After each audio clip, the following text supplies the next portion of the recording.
So Nebraska is a whole lot better, and Colorado has the same problems last year. And they need to fix them, otherwise it's going to be rough.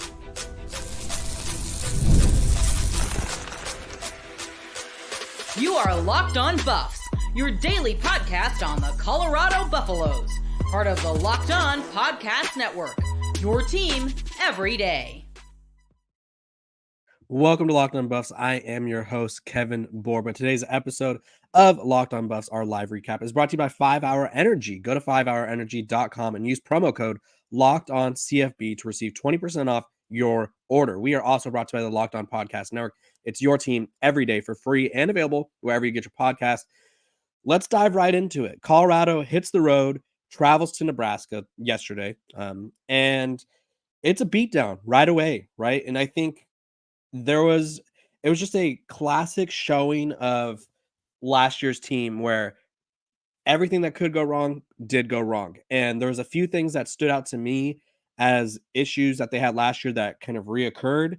And so I'm going to sort of go through those and we're going to discuss them because these were issues that I think we all thought would be fixed or at least be a work in progress. And against better competition, it looked like it was the same stuff. And so let's start off with the fact that this Colorado team got rattled, right?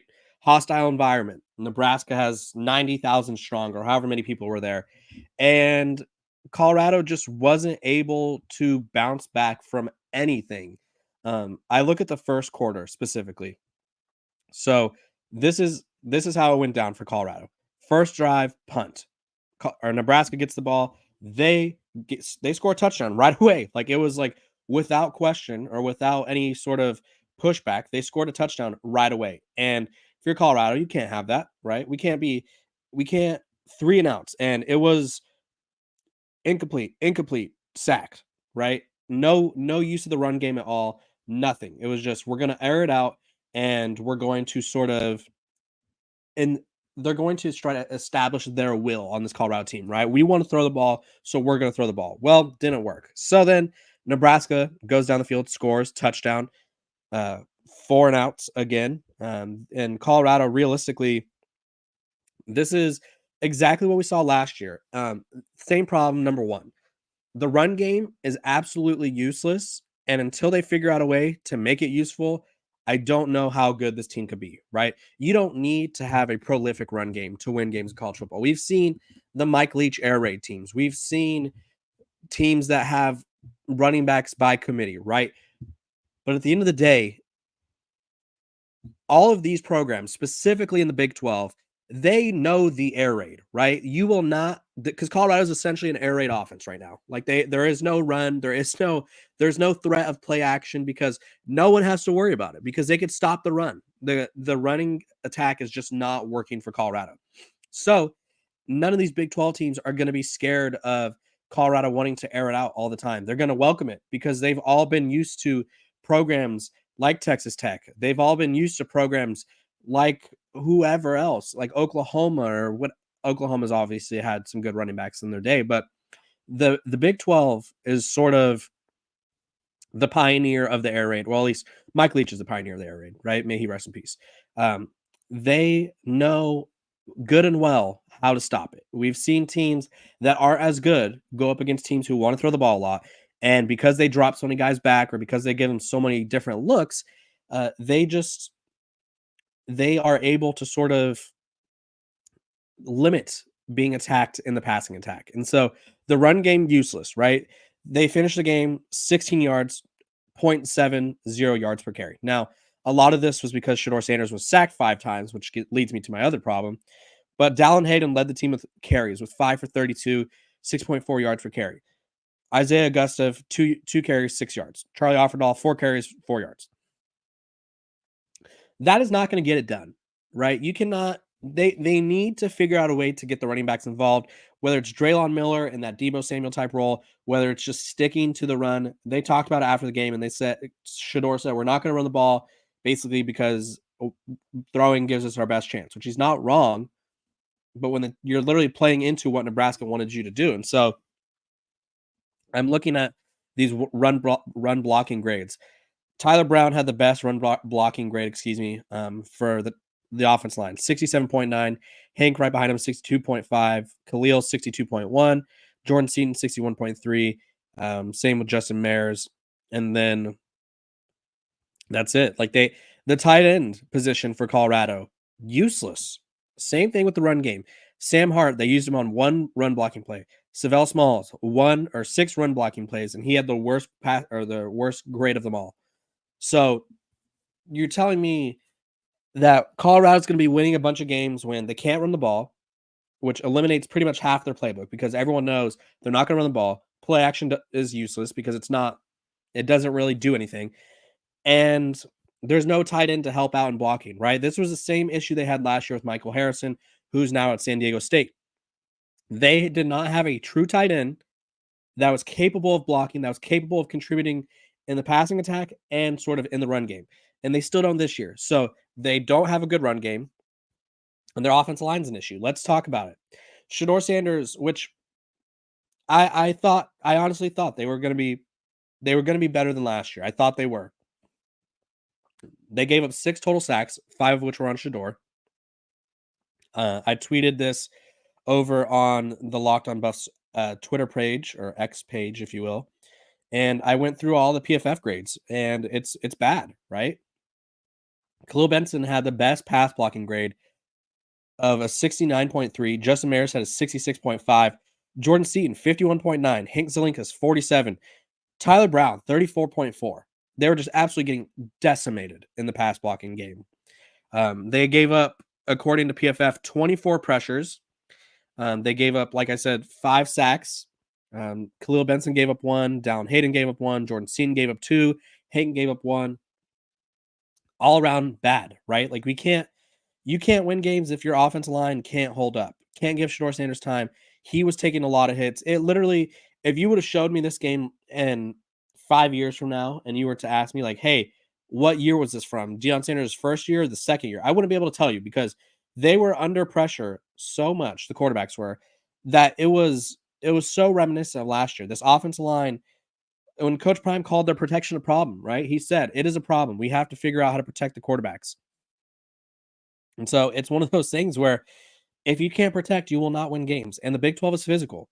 When Coach Prime was asked about it, he said the offensive line struggles, or the offensive struggles. He said, I have no idea. I think if we knew that answer, we would have responded quicker, which they didn't. They had no response, which is, I think, on Pat Shurmur a little bit.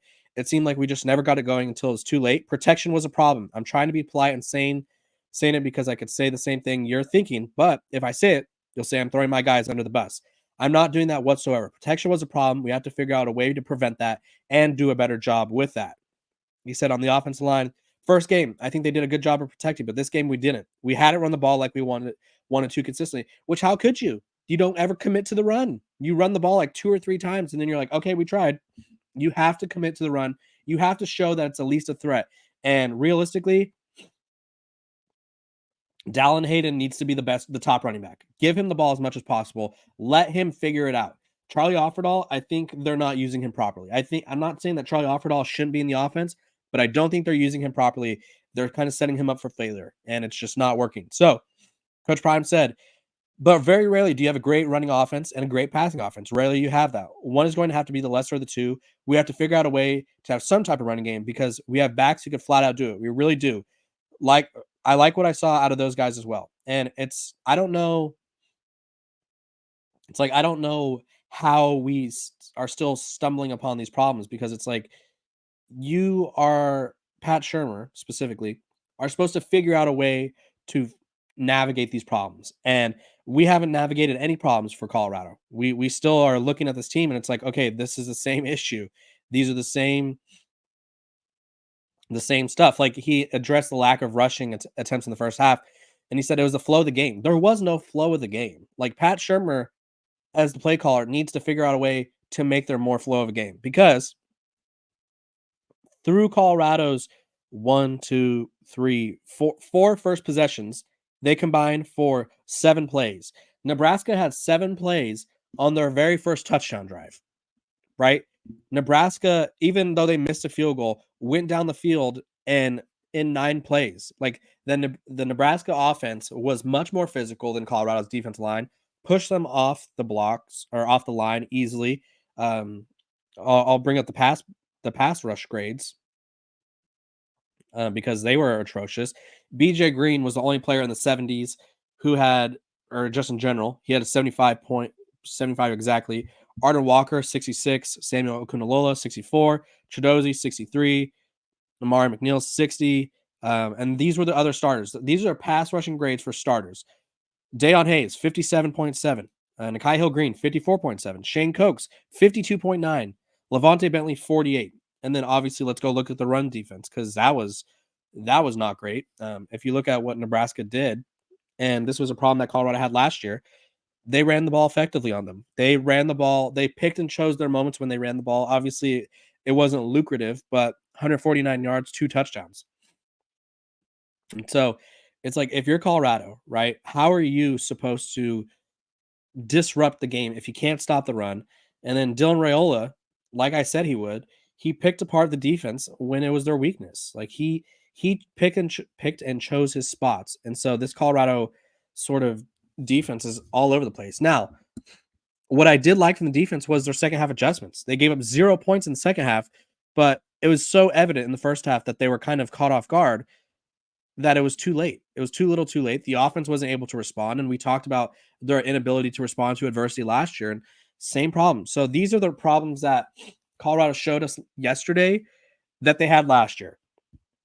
The offensive line against physical defenses, the running backs not being a factor, right? The team's ability to bounce back from adversity.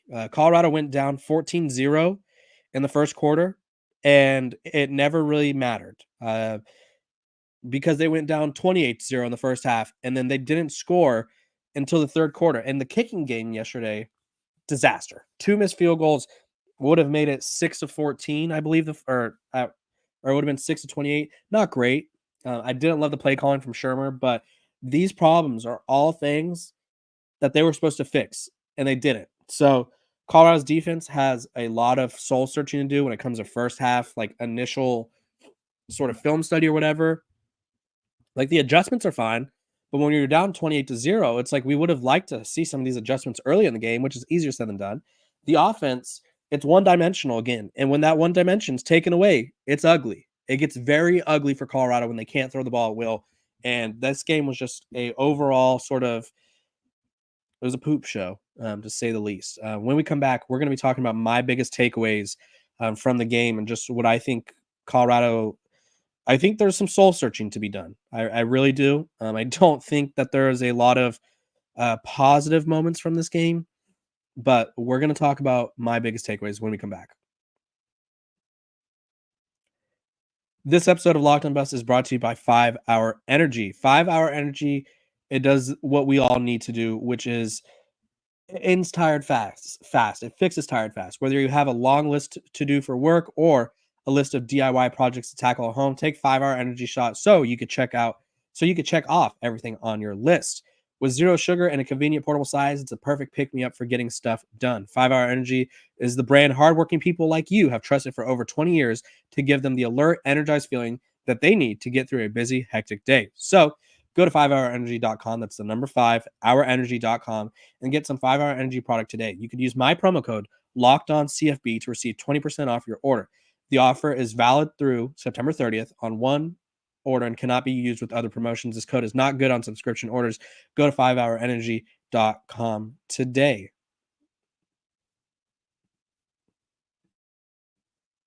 Welcome back to Locked On Buffs, the live recap of the game. I apologize that it wasn't up yesterday, but here's the thing.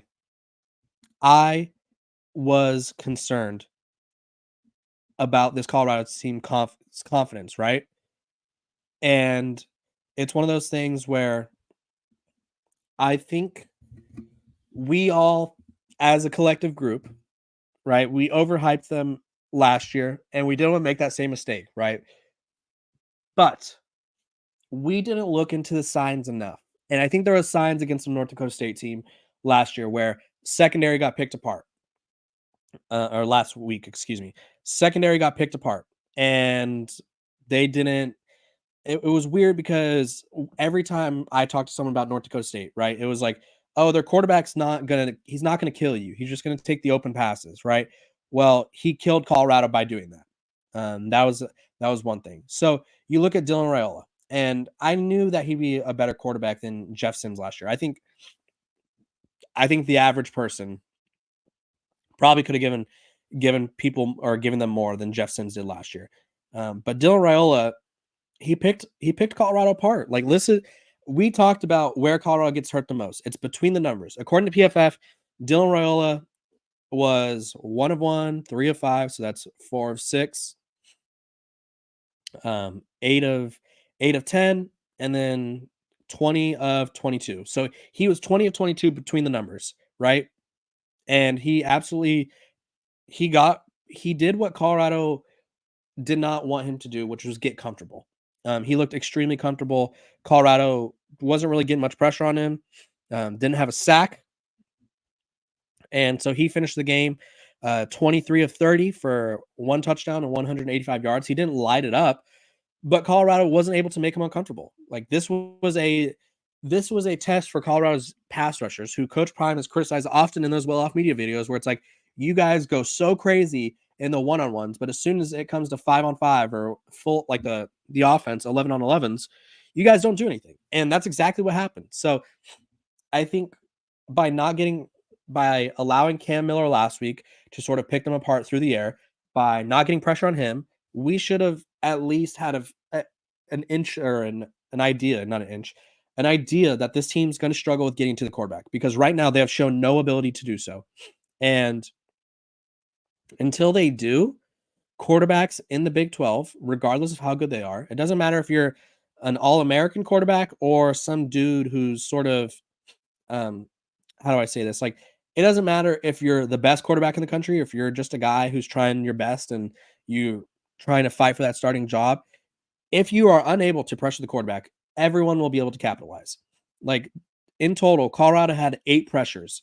They had 3 quarterback hits, and that's just not going to get it done. 0 sacks. Like, you're going to look at me and tell me that we need to believe, or we need to be confident in this defense when there's no pressure on the quarterback? Like, my takeaways so far have been the North Dakota State game. One, I think the offensive line was solid, right? But the defense was not where it needed to be. And I think this is one of my takeaways for this game. When Colorado plays against offenses who can move the ball at will, they will struggle, right? And then this is why I talked about this, and you guys got upset. Go look at my comment section from Friday's episode when I said what Colorado needed to do to win. I said their offense needed to play near perfect, because they could not have empty drives. They could not have drives where they ended in punts. They could not have drives that ended in a failed 4th down conversion. They could not have that, because it would get out of hand quickly. Shedeur Sanders, pick 6.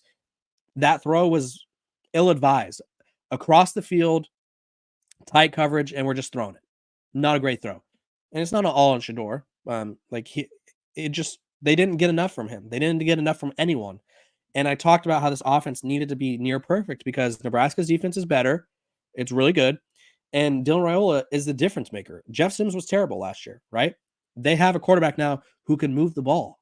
So by not being able to sort of combat that, the offense needed to be able to match that, and they weren't. And so my other takeaway, defensively, offensive line, trenches, pretty much everywhere, Colorado's not physical enough. I don't know how you fix physicality.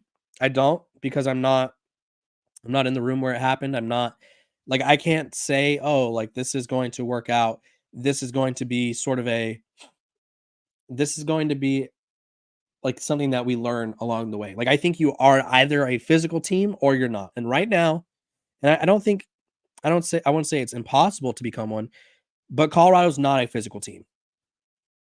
And you just look at their schedule, and after Colorado State, all these teams want to be physical. All these teams will be physical. Baylor, despite the fact that they aren't as good as other teams in the Big 12, Dave Aranda teams are always physical.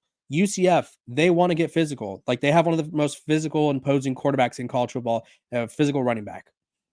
Kansas State, they almost lost to Tulane, but they are a physical team. Arizona, probably not the most physical team, but they can be, right? Utah, physical. Oklahoma State, physical. Like, Colorado needs to get get more tough, get more physical. I don't know what it is. They need to figure something out, because when I look at this team, I look at a team where it's like, okay, you can't run the ball because you're not physical. You're not physical enough up front. You can't protect the quarterback again because you're not physical up front. You can't stop the run. You can't get pressure on the quarterback. And tackling wise, I mean, let's just go look at that. I think that was a disaster. Because I think let's see. I think, excuse me, I think PFF has missed tackles on here. Yeah, they had 8 missed tackles. It's not the worst. It's not great though.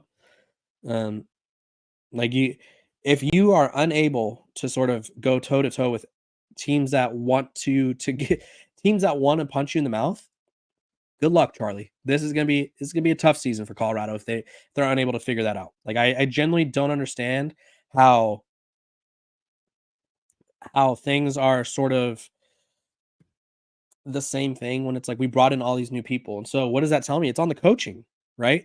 The coaches need to be better. Pat Shermer's play calling needs to be better. Robert Livingston, really good second half adjustments. Figure out a way to do this at the beginning. Obviously, it's easier said than done. I know. Game management, it's still an issue. I can't even express it enough. Colorado manages the game like someone with 10 cents in their bank account manages their funds. If you're down to 10 cents, it's not great.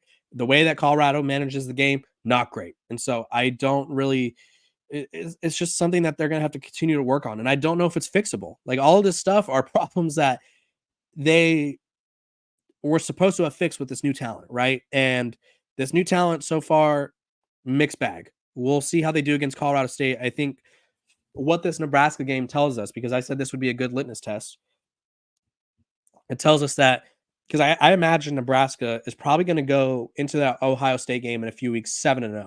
Like I think that's the realistic, that's the sort of realistic expectation. So this Colorado team is probably going to be competing with the mid to bottom tier teams. And when it comes to the top teams, I don't know if they'll be able to hold up. Let's see. The difference I'm reading a comment. Sorry. The difference last night was Nebraska has a program and Colorado doesn't. All Colorado has is talk. No, I think Colorado has a program. I think they have sort of a mentality. I just don't think it's a good one. Right. I think they allow for, I see it in the well-off media videos, all the trench play. It looks like they're killing it. But then when they have to do it against the other unit, like one-on-ones, they're fine. But as soon as it comes to everyone on everyone, they're not great. So there's just so many issues with this team where I think my biggest takeaway is if they have any chance of competing, they need to figure out play calling, game management, and physicality right now. Otherwise, they will be in for a long season. They will be in for another sub 500 season. This isn't me saying that it's going to happen. I still think a bowl game is within reason. It's only been 2 weeks, right? But these concerns are glaring, and I just don't. I'm shocked at how they're not fixed at this point in time. When we come back, we're going to look ahead to the North Dakota State game. We're going to look ahead to the Colorado State game. But first, a quick word from our sponsors over at Ibotta, excuse me. Sandals, sunscreen, snacks for the kids. What do these all have in common? Well, you're probably buying a ton of them again this summer, but don't stress about the cost. Use Ibotta and get cash back on all of your purchases when you stock up on all of your essentials, summer essentials. Ibotta is a free app that lets you earn cash back every time you shop, earn on hundreds of items from groceries to beauty supplies, even toys, so you can make sure you're beating inflation no matter what you're purchasing. The average Ibotta user earns $256 per year. That could cover the cost of an entire shopping trip, that flight you've been eyeing, or a fancy dinner you've been craving. So right now, Ibotta is offering our listeners $5 just for trying Ibotta by using the code LOCKEDONCOLLEGE. When you register, just go to the App Store or Google Play Store and download the free Ibotta app to start earning cash back and use the code LOCKEDONCOLLEGE, all one word. And that's IBOTTA, Ibotta for the app, in the Google App Store or the App Store, and use code LOCKEDONCOLLEGE.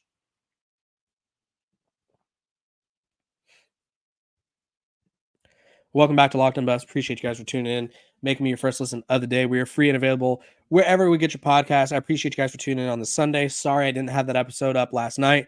I was at my cousin's wedding and I tried to do it in the parking lot and I couldn't get the service. I couldn't get the service for my laptop and my phone, I was trying to use them as a hotspot. Didn't work out, but I always got you covered here on Locked On Buffs. So thank you guys for tuning in. Let's talk about it, right? Colorado, mixed bag so far.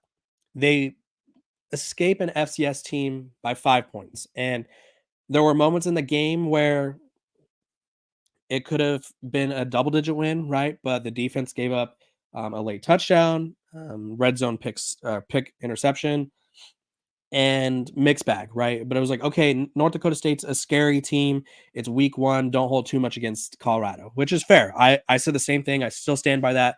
I think week 1 of this college football season, I've never seen teams that are the favorites look as bad as they have. Now, Nebraska comes into town. Colorado comes out flat. They get rattled, and they show they have the same issues. So what have we seen from Colorado State? Well, they absolutely were blasted by Texas, lose 52-0. Texas took away their passing game, and Colorado had no answer, or Colorado State had no answer for that. Then they played Northern Colorado yesterday, and they win 38-17. The passing game got going a little bit. The run game was actually their strength. They had 40 carries for 246 yards, 6.2 yards per carry, 3 touchdowns. So, and Torrey Horton, I believe, went down with an injury. So they're going to have some interesting, they're going to have to make some adjustments, right? But what do we, like, I look at this game for Colorado, and Colorado comes into the game as 7.5-point favorites. And at the beginning of the year, the offseason, I said, if Colorado is what we think they are, they should win this game by 20 points. And Colorado is, in fact, not what we thought they were. They are going to be a team that is going to have to fight tooth and nail for every victory. I think they're going to have a lot of close games, and it's going to come down to game management. It's going to come down to big plays, protecting the ball, on determining if they win or not. And yesterday, as we saw, if you look at the comparisons, Colorado had 2 turnovers and they lost the game. They cannot lose a turnover battle this season at all, because if they do, they will lose the game. There's not going to be a lot of games where Shedeur Sanders can come up empty on these drives and the offense will still be fine a few possessions later. It's not going to work that way. So Colorado comes into this game as 7.5-point favorites, and I feel like that's probably fair. I think this game is going to be close. I think Colorado State, it's at home for them. They sort of figured out how to play Colorado last year, and it's one of those things where if Colorado's not as good as we think they are, every game for them will be close, and every game will sort of be tight. But I think they have a lot of improvement. I think for this Colorado State game, it could be a statement game for Colorado in the sense of if they blow them out, right? Then it's like, okay, we got our swagger back, because they need a pick-me-up. Because after this, I said my hot prediction was they could start 5-0. And now I'm looking at how all these teams are playing, and Colorado, Baylor, they kind of had a tough showing against Utah yesterday, but it's going to be a tough game against Baylor the week after Colorado State. UCF, tough game. So they need a statement badly. They need the offense line to get some confidence. I don't know if it means switching at the rotation, getting Tyler Johnson in there, or getting someone else in there. I don't know what exactly needs to happen, but what is happening right now for Colorado is not working, and it will continue to not work. And I think they should win this Colorado State game, but I'm not as confident in them blowing them out as I was in the offseason. I'm going to read some comments before it goes so you guys could see what everyone else is thinking about the game. We got someone saying they need to wake up on the O-line. They need some soul search on defense. Yeah, they need to play good. All 4 quarters, not the second half. Great point. Colorado has started off poorly in both of their games on offense. And if they can't get off to a better start, they will constantly be playing from behind the 8 ball. And that's a tough position to be in. Another person said they're bummed, but I'm here for the Buffs. They're going to ride this out. I think there are adjustments to be made. There are fixes to be made. We've seen the adjustments made. It's just, why do we have to wait until we're down double digits to make these adjustments? Because even though they weren't down double digits against North Dakota State, they were down at the half. Why are these adjustments? Like, what is the game plan not working? Is the script not working? Like, Pat Shermer needs to be better. Robert Livingston needs to figure out a way to get his unit figured out right away. And it's just one of those things where this Colorado team, soul searching needs to be done. I'll have you covered every step of the way. Tough loss for them. Really disappointing. Not the showing that they wanted, and not the showing that I was expecting from a team that I thought was wanting to sort of spread, like, they wanted to show that they were contenders for the Big 12, and I don't think they showed that. I think if anything, they showed that they aren't that yet. I appreciate you guys for tuning in to Locked On Buffs. I will see you guys tomorrow. We're here every single day, and we have live game recaps after each game. So make sure to tune in, like, subscribe, follow. Hope you guys have a great rest of your day, and may God bless you.